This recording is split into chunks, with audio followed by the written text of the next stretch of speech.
Bringing hope the world over. Hope Channel.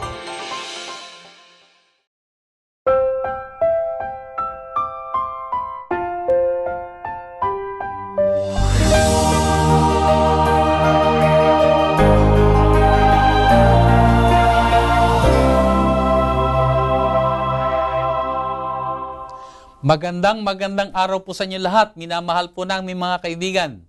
Lubos ang aming kagalakan. Ang Diyos natin pinaglilingkuran ay napakabuti at tuloy-tuloy na nagpapala po sa bawat isa atin. Welcome po sa ating programang Oras ng Pag-aaral. Ako pong muli ang inyong lingkod, Pastor Ben Casimiro, at sa ating pong talakayan ay makakasama natin muli si Sister Lenny. Welcome, Sister Lenny. Maraming salamat, Pastor Ben. Ikinagagala ko pong muli, mga kaibigan, na kayo'y makasama sa ating magandang talakayan ngayong araw.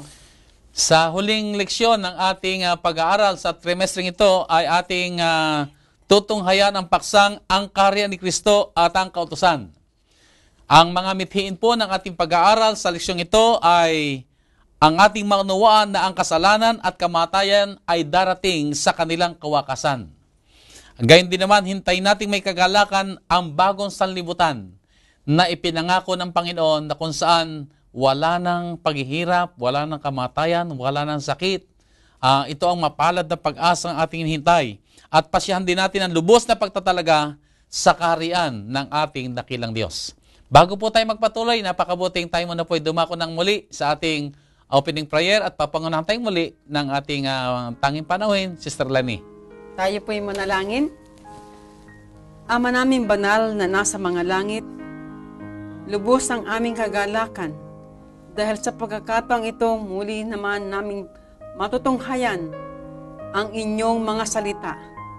At sa oras na ito, Panginoon, ay amin muling inaanyayahan kayo na siya naming makakasama sa aming talakayan, magbibigay ng magandang mga isipan upang ang mga kapatiran na nakikinig sa araw na ito ay mabigyan ng liwanag, maunawaan ang inyong kalooban sa bawat isa sa amin, upang sa ganun, Ama, ang bawat isa sa amin ay magmana ng walang hanggang kaharian na inyong inihahanda sa bawat isa sa amin.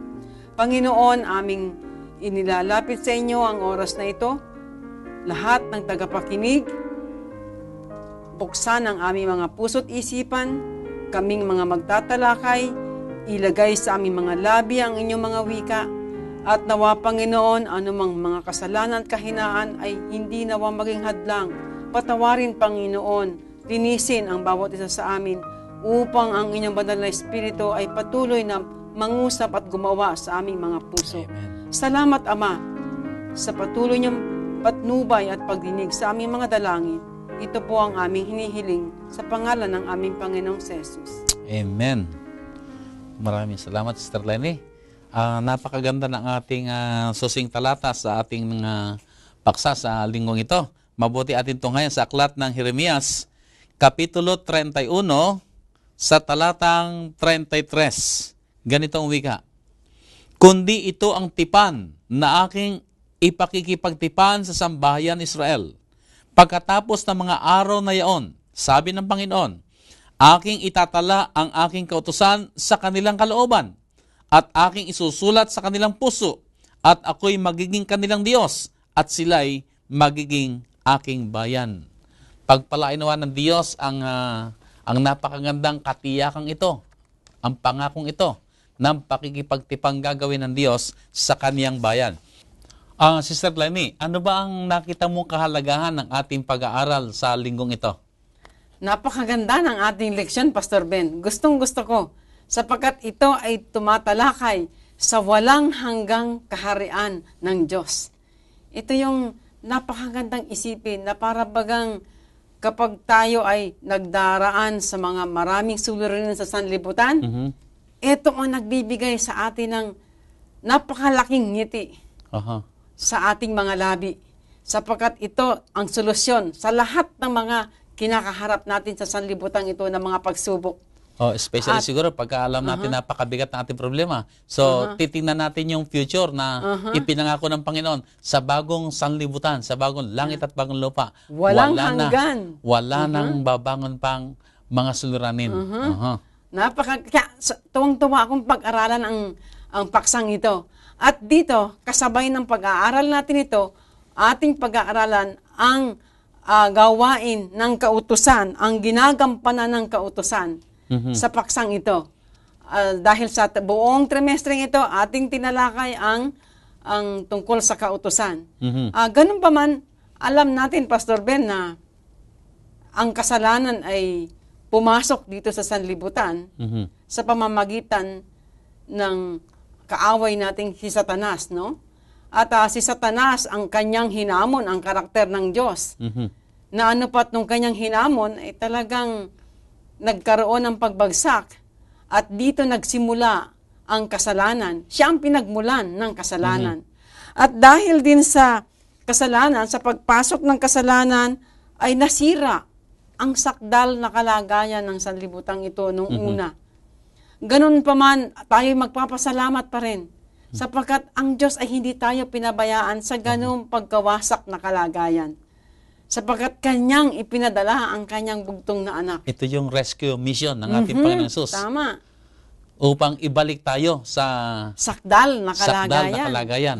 Hindi lang basta tayo iligtas sa kasalanan, kundi ang ibalik tayo sa ating relasyon sa Diyos at ang kanyang ultimong panukala, maibalik ang nasirang sanlibutan patungo sa isang panibagong sanlibutan na wala ng kasalanan pang babangon. Kaya wala ka talagang ibang iisipin. Appreciate ang walang hanggan din namang pag-ibig ng Diyos. Sapagkat naroon, bago pa man tayo ipanganak, naroon na ang rescue mission. Sapagkat nais niya ang kanyang kaharian na sakdal ay manatili. At tayo ay tumira doon. At dito sa pag-aaral natin ito, makita natin, maging doon sa bagong sanlibutan na lilikhain ng Diyos o kanya itatatag, ang kanyang kautusan ay tuloy-tuloy na maghahari. At ang mga naninirahan doon ay nagagalak na sundin ito. At ipahayag ang kanilang pagtatalaga, ang kanilang lubos na pagpapasakop sa ating Panginoong Hesus. Kaya talagang napakaganda nito ang ating leksyon ngayon. Ngayon, ang Diyos ay nagtatag ng kaharian dito sa lupa sa panahon ng paglalang. Anong nangyari sa kaharing ito ng ating Diyos? Alam natin, Pastor Ben, na nung nilalang ng Diyos ang sanlibutan, ito'y sakdal. Talagang walang bahid ng kasamaan, walang namamatay, walang nabubulok, walang hayop na nagagalit. Perpekto, sakdal. Pero alam natin na pumasok ang kasalanan. Ito ang nakakalungkot. At pagpasok ng kasalanan, iba na ang naghari dito. Alam natin na dahil sa pagpunta ni Satanas dito at nahulog sa kanyang tukso si Eva, si Satanas na ang naghari sa sanlibutan. Tulad nga ng nabanggit natin sa mga nakaraang leksyon, tila baga naging mas madali sa mga tao ang piliin ang pagsuway.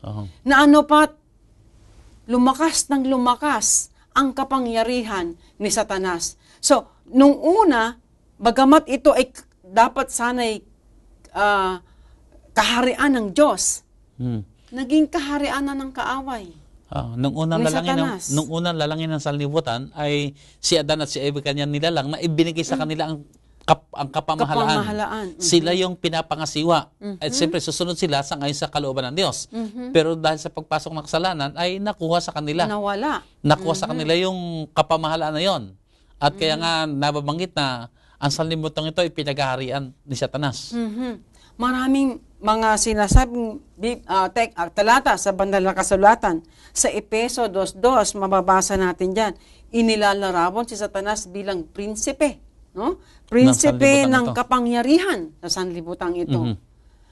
Maliban pa doon, sa 2 Corinto 4:4, binanggit din doon na siya ang Diyos ng sanlibutan ito. So, pinapakita niya talaga yung kanyang kapamahalaan na siya ang may control. At maski nga doon sa Job 1:6, nung nagkaroon daw ng pagpupulong sa harapan ng Panginoong Diyos, ay pumunta rin si Satanas. Lucifer ang siyang kinatawan ng sanlibutan bilang ito. kinatawan ng sanlibutan. Kaya talagang pinagharian na niya ang sanlibutan. Ngayon, nung dumating din ang Panginoong Jesus, alam nating tinukso rin siya ng kaaway. Sa Mateo 4, 8 at 9, ay kanyang ibinibigay lahat ng kapangyarihan, lahat ng resources na kailangan niya, lahat ng mga maaari niyang magamit. Basta sambahin lang. Isipin mo, sasambahin si Satanas. Doon mo makikita na talagang itinuturing na niyang siya ang Diyos ng sanlibutan ng ito. sanlibutan, na mismong ang Panginoong Jesus ay kanyang pilit na kukuhanin upang ang plano ng kaligtasan ay masira. Pero dito nga natin makikita ngayon na ang pagpunta rito ng ating Panginoon Jesus ay upang bawiin kay Satanas yung kapamahalaan na nakuha kay Adan at kay Eva. Yan ang maganda. Sapagkat hindi pala tayo nananatili sa walang pag-asa. Ang Panginoon ay dumating upang bawiin sa Kanya at alam nating siya ay nagtagumpay.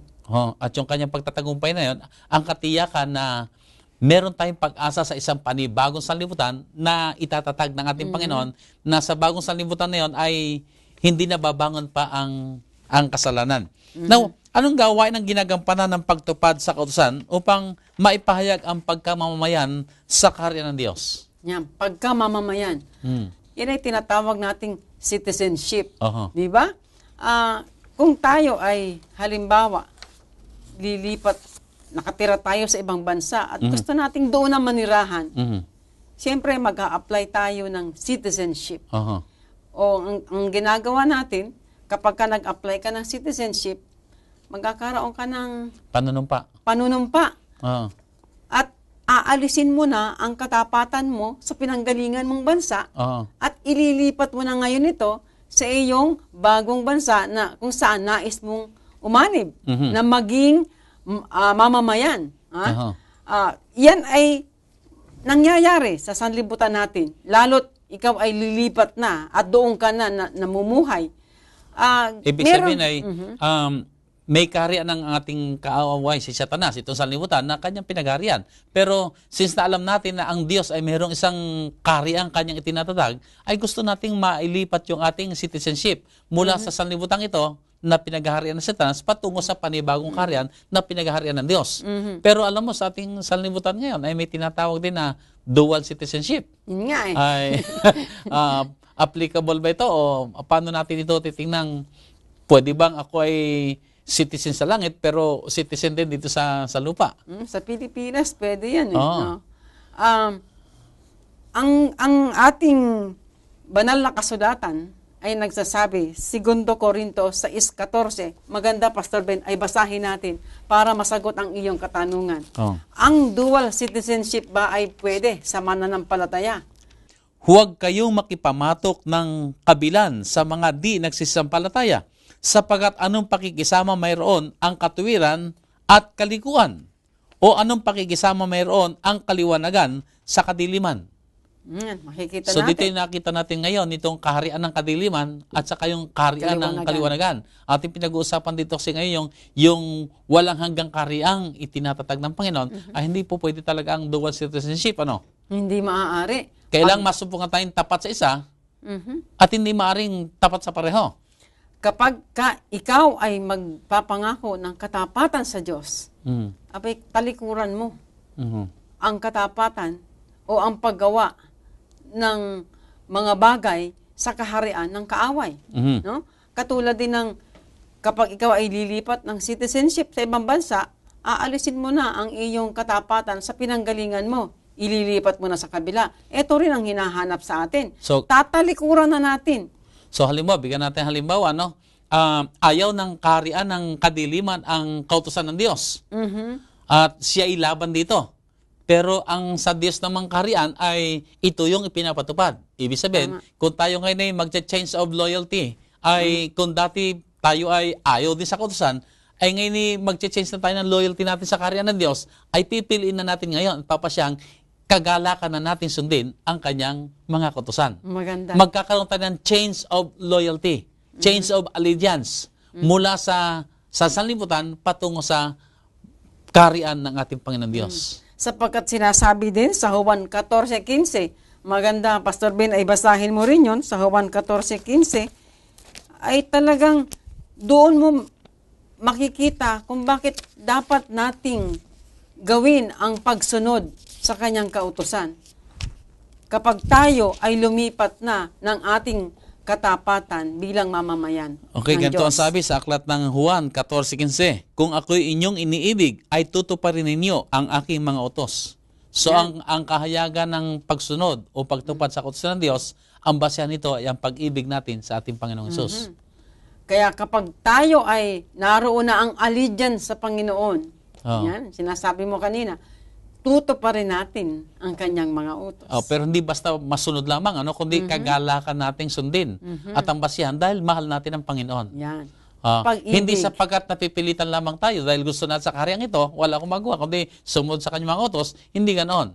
Kung manakapay, yayamang tayo'y binago na ng ating Panginoon, nabago na rin ang ating puso, itinanim niya sa ating puso ang kanyang kautusan, kagalakan na natin ngayong gawin o sundin ang kanyang mga kautusan.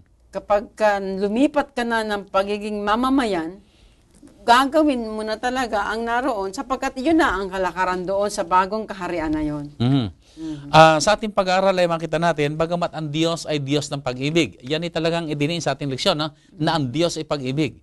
Pero siya Diyos din ng katuwiran, nagagawa ng paghatol sa lahat ng kanyang mga nilalang. Ano magiging hatol ng Diyos sa kanila? Alam natin na ang tema ng Biblia ay ang Diyos ay pag-ibig.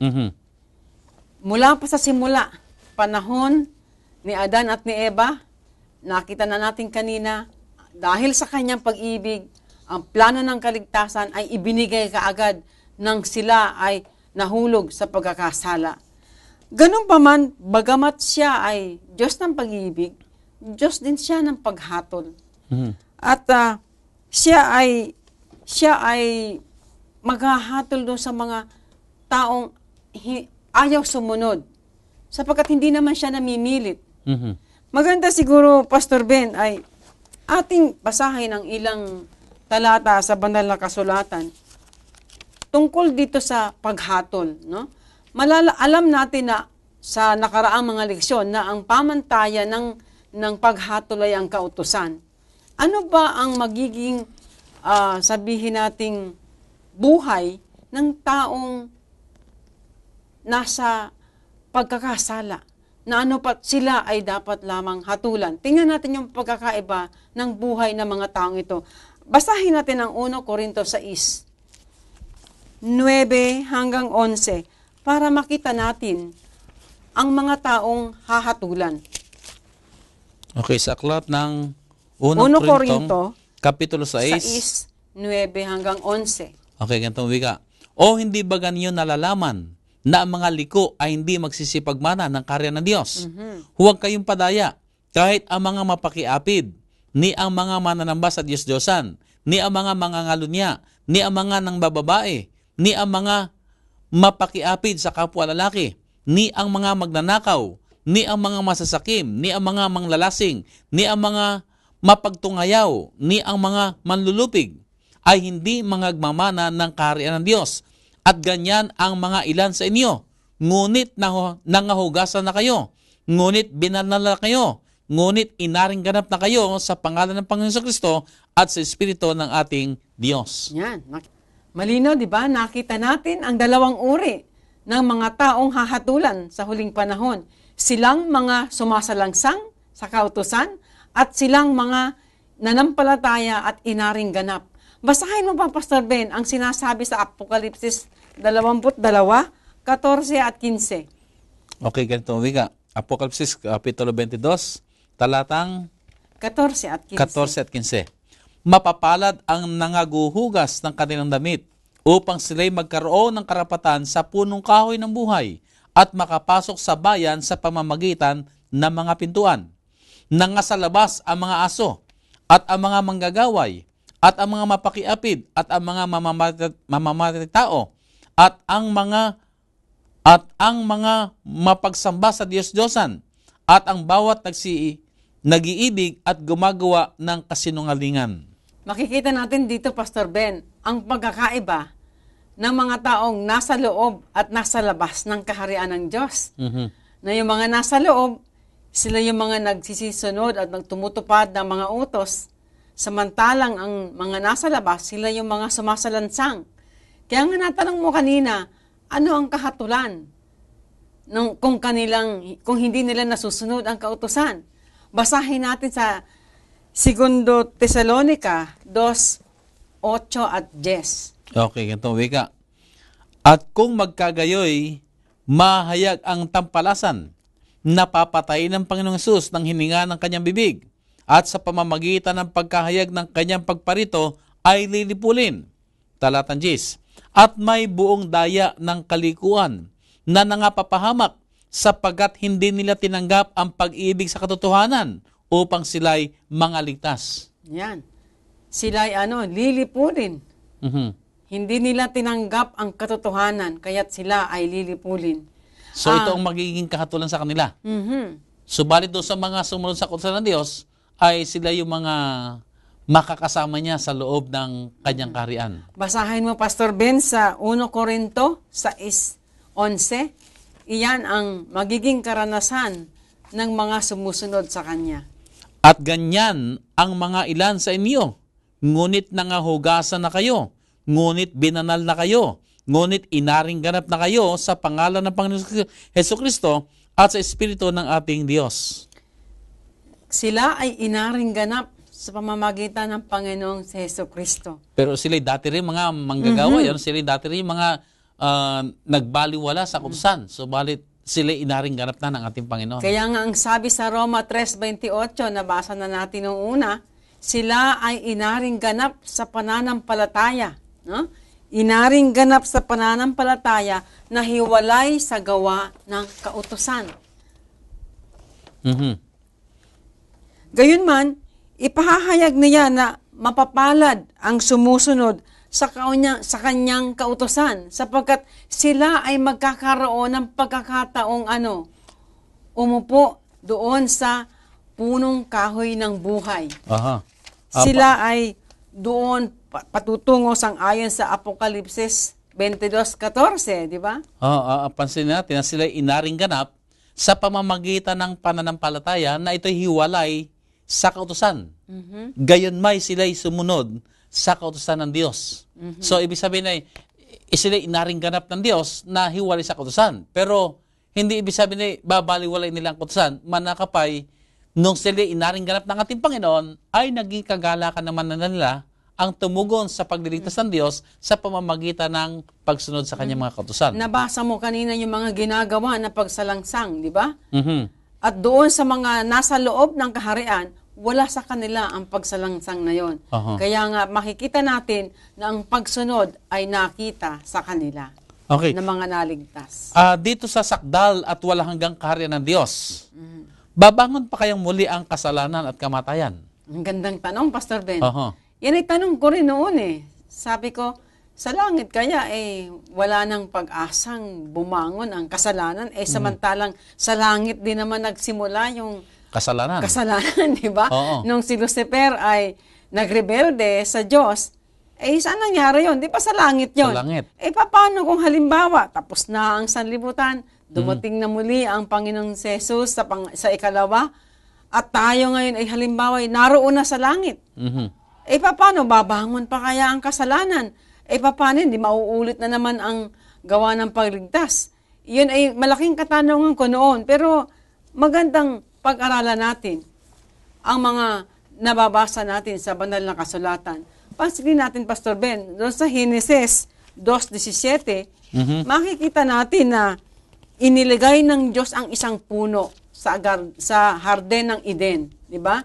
Ang puno na yon ay tinatawag na puno ng pagkakilala ng mabuti at masama.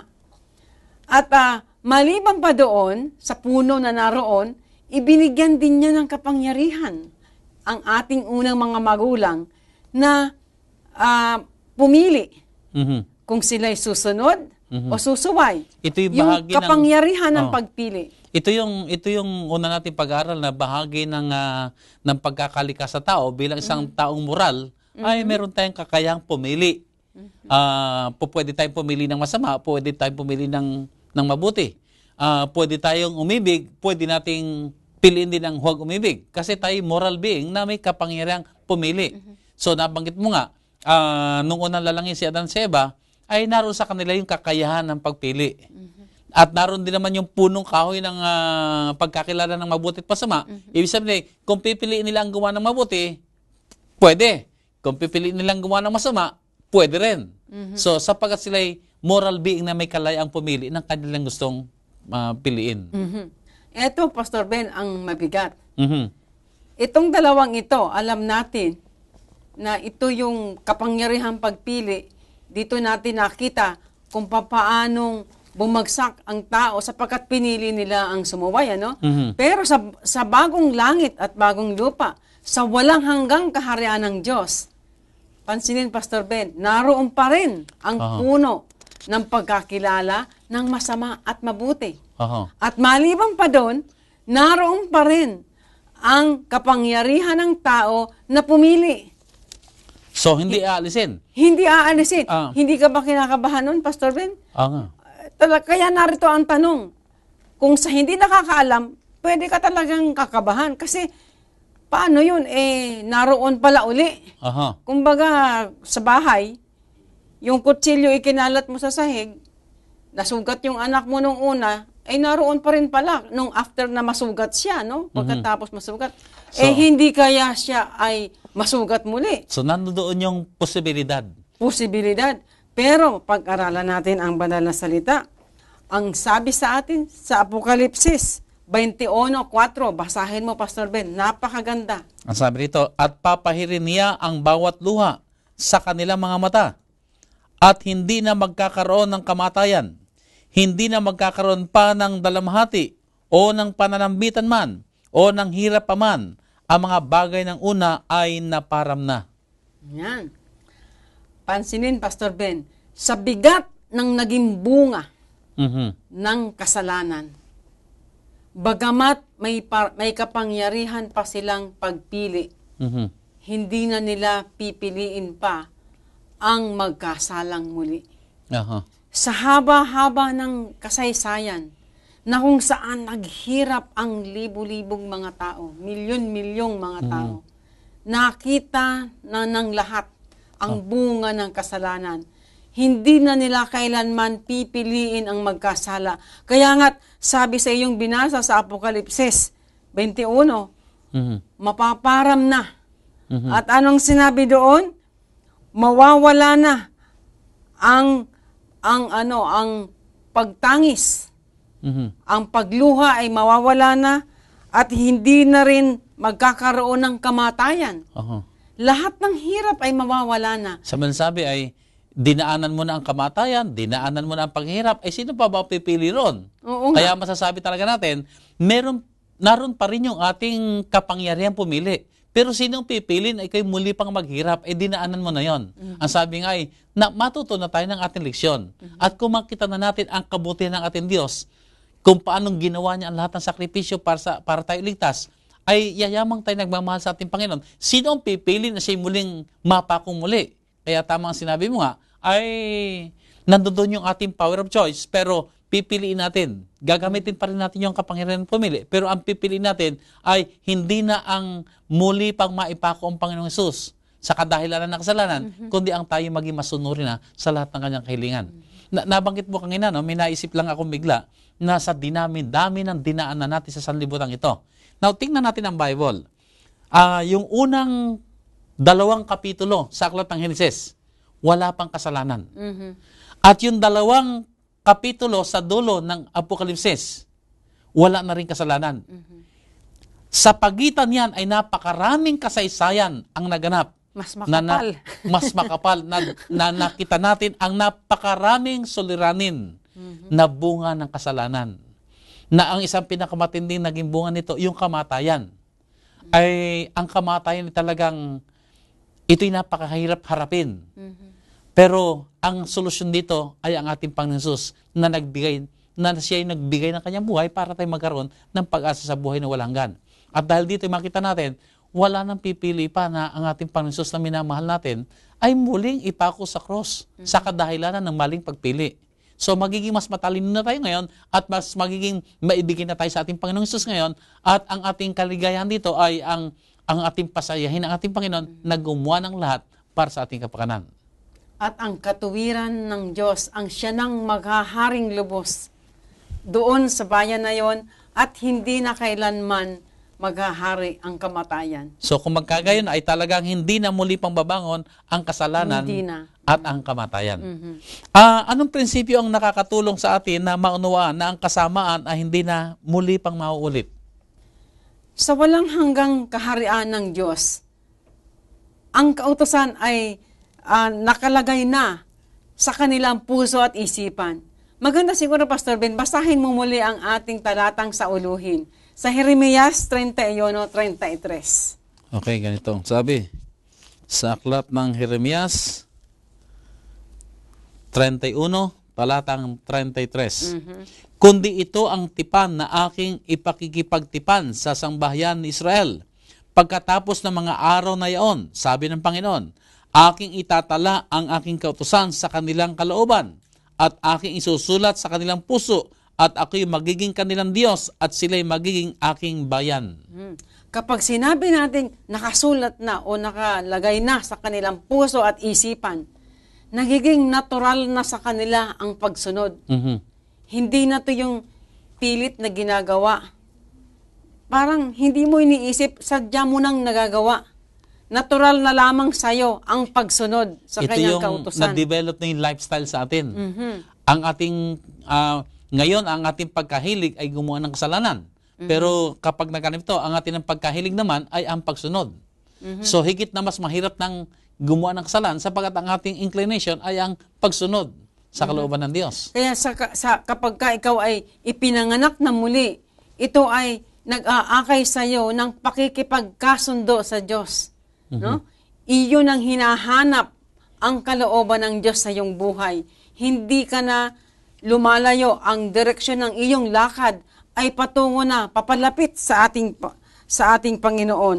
At ang dakilang pagbabago sa buhay ng isang makasalanan ay umaakay sa Kanya mula sa kamatayan patungo sa buhay. Nakikita mo yung pagbaliktad ng direksyon mula sa kamatayan patungo sa buhay. Yung ating direksyon pa ngayon ay kuminsan ay tayo napapapunta pa sa pasanlibutan. Pero dito ay talagang patungo na palapit sa Diyos. At mula sa kasalanan, patungo sa ano? Kabanalan. Kabanalan. Mula sa pagsalangsang at paghihimagsik, patungo sa? Pagsunod na. Pagsunod at katapatan. Nandoon na yung allegiance natin sa Panginoon. Nakita natin, pagka ang kautusan ay nakalagay na sa puso, eto na talaga ang nagiging buhay ng isang mananampalataya. Ito ang katangian ng mga makakarating sa walang hanggang kaharian ng Diyos. Ang datihang pagkatao natin na may pagkagalit sa Diyos ay natapos na at ang bagong buhay na may pakikipagkasundo at pananampalataya ang siya nang umiiral sa atin. So makita natin ito yung mga prinsipyo na matitiyak talaga natin na sa bagong kahariang ginawa ng Diyos o gagawin ng Diyos ay hindi na talagang muling babangon pa ang kasalanan at ang kamatayan. Sa kadahilanan nga ng mga pagbabagong naganap sa ating puso, sa ating kabuhayan, sa ating buong kaisipan, sa ating buong kalakasan na talagang tayo para sa Diyos na. Na ang ating pag-iisip ay nakaugnay sa pag-iisip ng Diyos, ay kung gano'n ang ating pag-iisip, ay sino pa ang gagawa ng paglabag sa kautusan ng Panginoon? Tama. At kung walang pagsalangsang sa kautusan, ay di walang kasalanan. At kung walang kasalanan, ay di walang kamatayan. Dito matutupad ang kahilingan ng kautusan. Basahin mo, Pastor Ben, sa Roma 8:4, kung ano ang sinasabi tungkol sa kahilingan ng kautusan. Okay, ganito sabi. Roma Kapitulo 8, talatang 4. Upang ang kahilingan ng kautusan ay matupad sa atin, na hindi nangagsisilakad ayon sa laman, kundi ayon sa Espiritu. Ayun. Yan ang mithiin ng pagbigay ng kautusan upang tayo ay lumakad sang-ayon sa Espiritu. Napakaganda, Pastor Ben, yung sinulat ni Haring David sa awit 119, talatang 77. Psalms 119:97. Ganito ang wika. O gaanong iniibig ko ang iyong kautusan. Siya kong gunita buong araw. Yan. Ang ganda, di ba? Aha. Iniibig niya ang kautusan at yun ay lagi niyang naiisip sa buong araw. Na tila bagang wala na siyang nalalabag sapagkat alam niya ang kalooban ng Diyos sa kanyang buhay. Marahil ganito natin yan na ilalarawan. No? Habang niyang iniisip ang kautusan, lalo siyang napapaibig sa Diyos. At habang naman siyang nagnanais na ibigin ng Diyos, ay lalo niyang naisip na ganapin ang kautusan. Na ito na ngayon ang kanyang buhay. Buhay na kagalakan niya, mahalin ng Diyos sa pamamagitan ng pag-iingat ng kanyang kautusan. At kung sinasabi rin natin na, kasi sabi niya, o gaanong iniibig ko ang iyong kautusan. Sapagkat kapag iniibig natin ang kautusan, mararamdaman natin ang tunay na pag-ibig ng Diyos sa atin. Sapagkat ang kautusan ay naglalarawan ng karakter ng Diyos na pag-ibig. Napakaganda. Napakaganda. So nakita natin na minamahal natin mga kaibigan, ang ating pag-aaral ay dumadako na ngayon sa pagtatapos na kung paanong nakita natin ang ginagampanang gawain ng kautusan na ito ay talagang aakay sa atin na lalo tayong mapaibig sa ating Panginoon. So sa buong trimestre ito ay ating pinag-aralan ang kautusan ng Diyos at ang kanyang kamanghamanghang biyaya na nagdiligtas at nagbibigay sa atin ng lakas upang ating masunod ang kahilingan niya. Ang kanyang kautusan na dakilang pamantayan ng katuwiran ay nananatili sa lahat ng panahon, maging sa huling kapanahunan. Hindi gawain ng biyaya ni ng Ebanghelyo man ang pawalang bisa ang kautusan ng Diyos, kundi ang akayin ang tao sa pagsunod dito. Ang Diyos ay magtatatag ng bago at walang hanggang kaharian, na kung saan ang lahat na naging bunga ng paglabag sa kautusan ng Diyos ay hindi na muli pang magbabangon. Ang bawat isa sa atin ay kanyang tinatawagan na tanggapin ang alok na pagkamamamayan sa kanyang kaharian, na ang bawat isa ay susunod sa kautusan ng Diyos at mamahalin ng lubos ang ating mahal na Diyos. So nakita po natin, minamahal natin mga kaibigan, ang gindiwa ng ating pag-aaral sa buong trimestre ito, na tayo po inaakay sa pagsunod sa ating dakilang Diyos. Yayamang ginawa na niya ang lahat para sa atin. Tayo magagalak na sumunod sa Kanya at lalo natin ipahayag ang ating kagalakan. Ang Diyos ang siyang gumawa ng kaligtasan sa atin. Ang Diyos din ang siyang patuloy na gagawa para sa ating pagtatagumpay. At kung magkagayon, ang Kanya namang kahilingan, sumunod tayo sa Kanya sapagat ito ang pinakamabuti para sa ating lahat. Higit sa lahat, sa pamamagitan ating pagsunod, hayaan po natin ang ating dakilang Diyos ay ating maparangalan, mapasaya, sapagkat ang Diyos ay pag-ibig. Minsan pa po mga minamahal namin mga kaibigan, salamat po na kami po inyong sinamahan dito sa programang Oras ng Pag-aaral. At sana po sa ating ginawang pagtalakay ng may kinalaman sa kautusan ng Diyos, tayo po lahat ay pinagpalang lubos, naakay sa lalo pang malalim na relasyon sa ating Panginoon. Hanggang sa muli po at nawa po, managana kayong lahat sa pag-ibig at kabutihan ng ating mahal na Diyos. Tayo po ay dumako na sa ating closing prayer. O banal at dakila po namin Diyos na nasa langit, kami po ay nagpupuri sa inyong banal na pangalan. Kami po ay sumasamba sa inyong banal na harapan. Lumalapit sa inyong banal na luklukan. Ipinapahayag, O Diyos, ang aming pasasalamat. Kayo ang aming Ama, na punong-puno ng mayayamang mga panukala sa aming mga buhay, na kami inyong nilikha para sa inyong kapurihan, nilikha upang kumagkagayon maranasan namin ang inyong dakilang pag-ibig. Ibinigay niyo sa amin ang inyong mga kautusan upang kumagkagayon. Sa pamamagitan nito, maipahayag namin ang pag-ibig sa inyo, ang pag-ibig sa aming kapwa, at sa ganito mga bagay, malugod kayo sa bawat isa sa amin. O banal naming Diyos na nasa langit, maraming salamat po sa inyong dakilang pagliligtas. Salamat po Ama na bagamat kayo'y may mga kahilingang ibinibigay sa amin, ang sumunod sa inyong mga utos, gayon man ay amin po na pag-aralan, natutunan. Ang lahat ng ito hindi pabigat, kundi ay ito'y aming kagalakang sundin, sapagkat ito ang mga bagay na nakalulugod sa inyo at ito ang pinakamabuti sa bawat isa sa amin. O banal na Diyos, Tangi pong itinataas namin sa inyo ang aming mga kaibigang palagi ang pong sumusubaybay sa aming programang ito. Saan man sila naroroon ng mahal na Diyos, patungan po sila, Ama, ng inyong makapangyarihang kamay. Pagyamanin po, Ama, sa inyong pag-ibig, sa inyong kagalakan, at patuloy na ihanda sa inyong malapit ng pagdating, na kami, O Diyos, ay magkakasama-sama sa bago at walang hanggang kahariang inyong itatatag dito sa sanlibutan. O banal na Diyos, maraming salamat po sa katiyakang makakasama namin kayo sa buhay na walang hanggan. Maraming salamat po, Ama, na ang inyong mayamang basbas, ang inyong mayamang pag-ibig, ang inyong mga kabutihan sa araw-araw ang tuloy-tuloy namin magiging karansan. Salamat sa pagtugon sa aming mga dalangin. Alang-alang po ang lahat sa dakila at banal na pangalan ng aming Panginoong Hesus. Amen. Muli po, maraming salamat. Pagpalain kayong lahat ng ating dakila at banal na Diyos.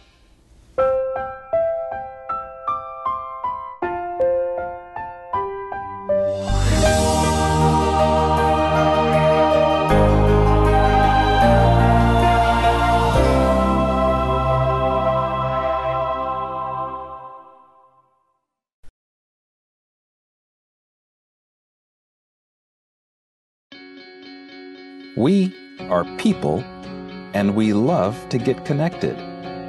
We connect as families because of birth. We connect as friends because we click. And we connect as communities because we care. Seventh-day Adventists are people who connect in communities called congregations, which in turn connect to form conferences, who connect together to form unions, divisions, and the General Conference. Why do we connect? It starts with a connection to the Creator, who invites us on a spiritual journey. When we journey together, we can help each other along the way. This journey is a journey of a lifetime, and as we learn and grow, life becomes filled with meaning and purpose. Our greatest joy is in helping others along the way. Wherever you are on your journey, we believe that we have something to offer that can make your life more whole. So the next time you see a Seventh-day Adventist, remember, you're not looking at someone who stands alone. They are connected to a world church that has 18 million members, gathered in 13 divisions, comprised of 122 unions, formed by 600 conferences, serving in 140,000 congregations in 208 countries, who worship in 924 languages, and they all want to connect with you.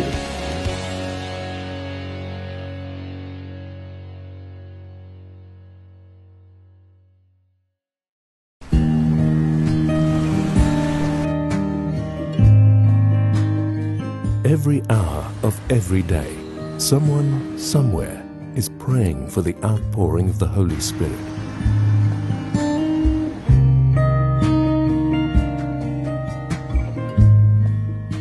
"777", praying at 7 a.m. and 7 p.m., 7 days a week.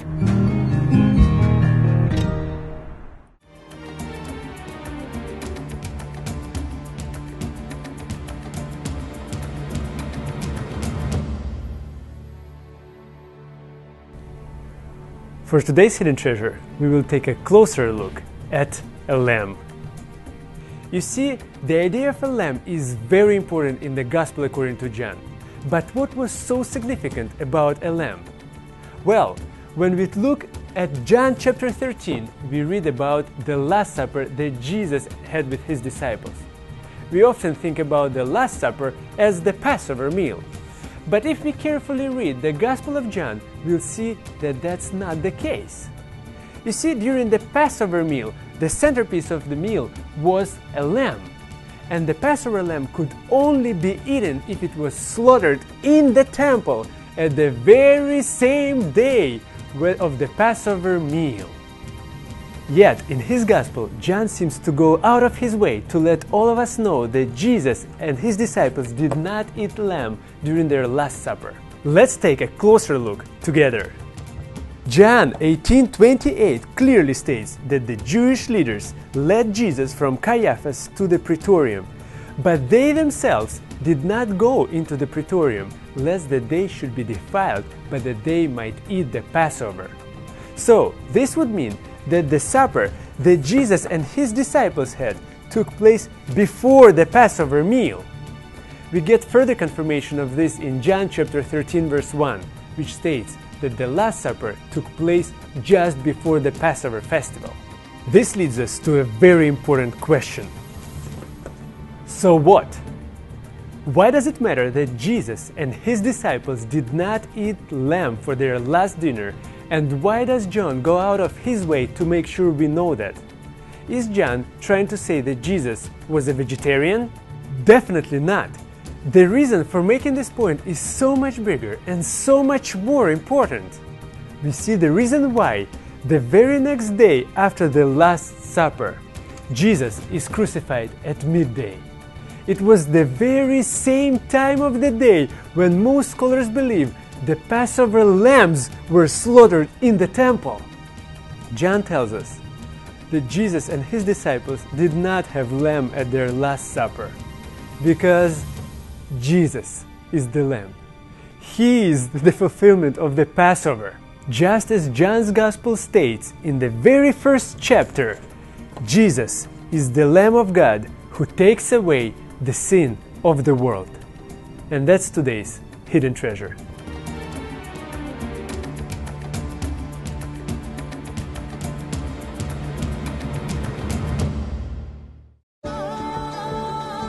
Family friendly, a global vision, and a holistic approach to thinking and living, unlike any other media source on the planet. Welcome to Hope Channel.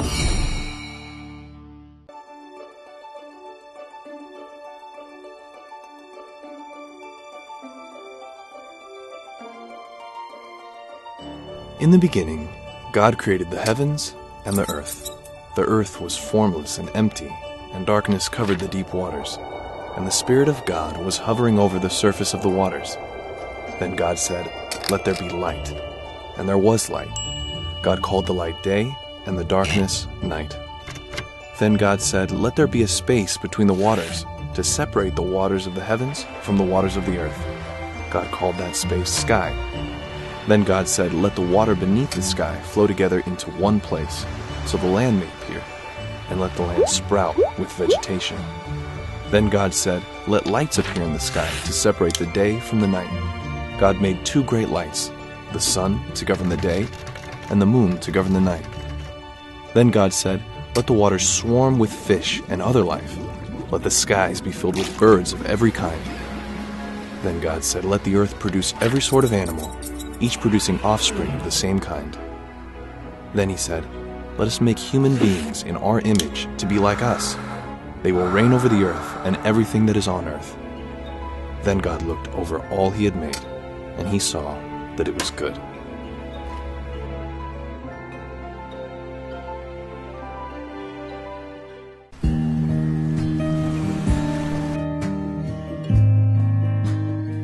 Every hour of every day, someone somewhere is praying for the outpouring of the Holy Spirit.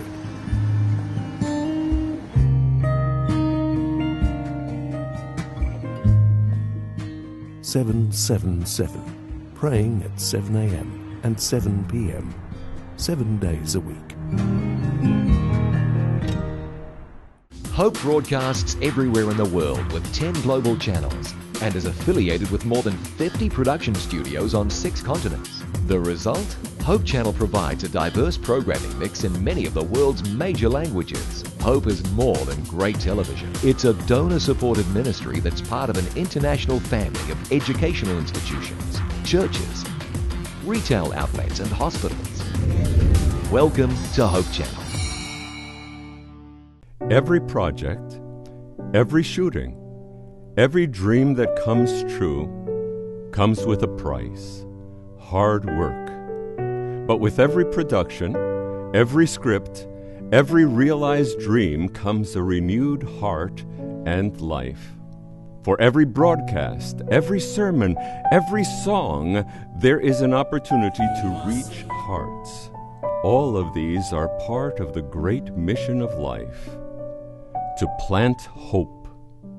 There are multitudes of people around the world, and God wants to speak to everyone individually, to touch their hearts as if there is no other one. Sometimes this is done through a computer with the living Word. Sometimes a simple pamphlet with the Word. At other times, TV, radio. Sometimes the Word through a man, but always a heart in need of love. In Peru, a preacher called out to a man from among the congregation. It was a special live broadcast. Amazingly, it was a man hired to operate one of the cameras on this TV production. We needed his services, but God wanted his heart. A cameraman who had made no commitment to the Lord, but the power of the Word penetrated his heart and mind, and he accepted Jesus. Guillermo, deja tu cámara ahí donde estás. Hoy es una noche de gloria para ti.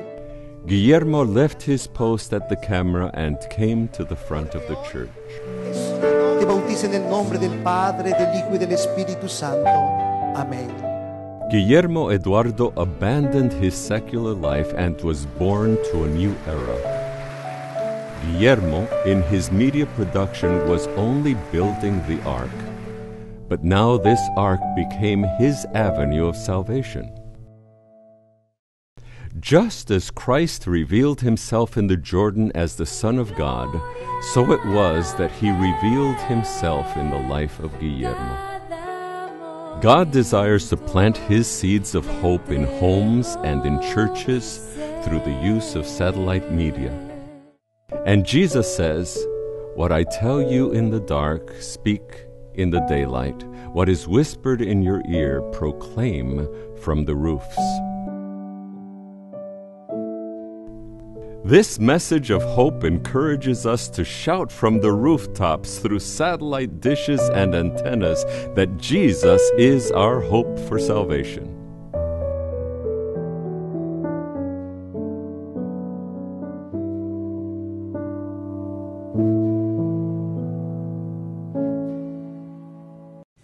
Poverty, illiteracy, woman's workload, abuse. For every woman in need, there is comfort and relief. For every woman who needs healing, there's victory. For every woman in the world, there is a call to minister. Reach out, get involved. If we touch a heart, we can tell the world. You are cordially invited. Every Saturday, Seventh Adventists around the world meet together to worship God, and we invite you to join us in Sabbath worship. The first part of our worship service focuses on in-depth group Bible study. We call this the Sabbath School. The Divine Worship service features the Bible preaching service led by the pastor or a local elder.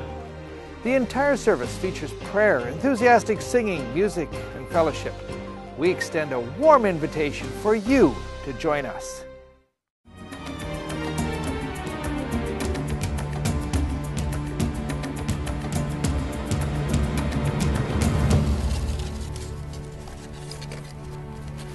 The New Testament has been preserved in more manuscripts than any other ancient work.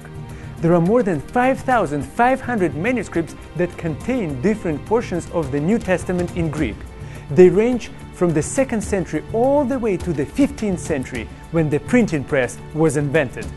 So, for today's Hidden Treasure, we are going to take a closer look at the earliest of these manuscripts, which dates all the way back to 125 AD. It is called the Rylands Library Papyrus, or P52. Like most ancient manuscripts, it is damaged, but the portion of the text that it contains is a dialogue between Jesus and Pilate from John chapter 18. Pilate asked Jesus, "Are you the king of the Jews?" Jesus' answer is, "I am a king. For this cause I was born." Now, let's pay attention to Jesus' answer. He didn't say that he was the king of the Jews. Instead, he said, "I am a king." It is his birthright. And he is not only the King of the Jews, he is the King of the world, the Son of God. To claim that Jesus, not Caesar, was king was radical, and it's still a radical claim today. But in this dialogue between Jesus and Pilate, we see a new world order emerge. Jesus did not simply come to readjust religious matters. He came to transform the entire world. That is why, even in this dark time of his life, Jesus was in charge. When Jesus was arrested, he was in charge. When Jesus was on trial, he was in charge. Even when Jesus was led to the cross, he was still in charge. We know this because Jesus said in John 10:18, "No one takes it, my life, from me, but I lay it down of myself. I have power to lay it down, and I have power to take it again." After the dark times of Jesus' life, the resurrection proved that Jesus was in charge. So whenever you go through tough times in your life, even if it feels like you're being led to a certain death, remember that Jesus is in charge. And that's today's Hidden Treasure.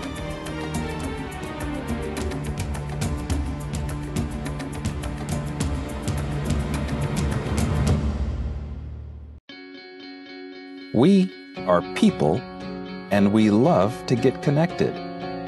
We connect as families because of birth. We connect as friends because we click. And we connect as communities because we care. Seventh-day Adventists are people who connect in communities called congregations, which in turn connect to form conferences, who connect together to form unions, divisions, and the General Conference. Why do we connect? It starts with a connection to the Creator, who invites us on a spiritual journey. When we journey together, we can help each other along the way. This journey is a journey of a lifetime, and as we learn and grow, life becomes filled with meaning and purpose. Our greatest joy is in helping others along the way. Wherever you are on your journey, we believe that we have something to offer that can make your life more whole. So the next time you see a Seventh-day Adventist, remember, you're not looking at someone who stands alone. They are connected to a world church that has 18 million members, gathered in 13 divisions, comprised of 122 unions, formed by 600 conferences, serving in 140,000 congregations in 208 countries, who worship in 924 languages, and they all want to connect with you.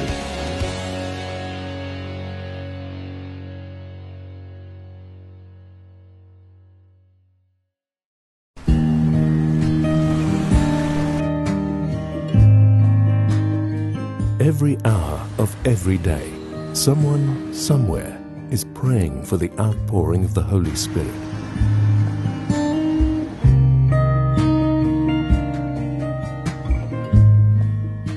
"777", praying at 7 a.m. and 7 p.m., 7 days a week.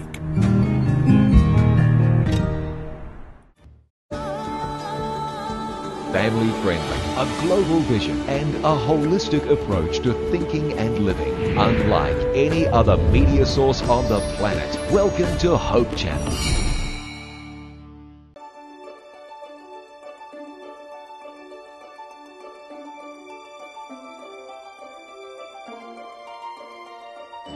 In the beginning, God created the heavens and the earth. The earth was formless and empty, and darkness covered the deep waters. And the Spirit of God was hovering over the surface of the waters. Then God said, "Let there be light." And there was light. God called the light day, and the darkness night. Then God said, "Let there be a space between the waters, to separate the waters of the heavens from the waters of the earth." God called that space sky. Then God said, "Let the water beneath the sky flow together into one place, so the land may appear, and let the land sprout with vegetation." Then God said, "Let lights appear in the sky to separate the day from the night." God made two great lights, the sun to govern the day, and the moon to govern the night. Then God said, "Let the waters swarm with fish and other life." Let the skies be filled with birds of every kind." Then God said, "Let the earth produce every sort of animal, each producing offspring of the same kind." Then he said, "Let us make human beings in our image to be like us. They will reign over the earth and everything that is on earth." Then God looked over all he had made, and he saw that it was good.